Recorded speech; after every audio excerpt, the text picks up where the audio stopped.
महाराज जी, कर्म और भजन में कौन बड़ा? भजन, क्योंकि कर्म नाशवान शरीर से शुभ और अशुभ कर्म होते रहते हैं, और भजन शुभ अशुभ दोनों को भस्म करके सुख ही सुख प्रदान करता है। कर्म में कभी सुख है, कभी दुख है, कभी लाभ है, कभी हानि है, कभी मान है, कभी अपमान है, कभी निंदा है, कभी स्तुति है। लेकिन भजन में केवल भगवान और महासुख। कर्म की ताकत नहीं कि अविनाशी पद प्रदान कर सके, भजन की ताकत है कि अविनाशी पद प्रदान करेगा।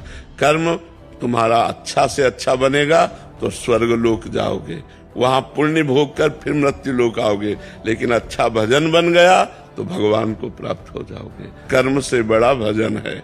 भजन करते हुए कर्म करो तो भगवान की प्राप्ति हो जाएगी।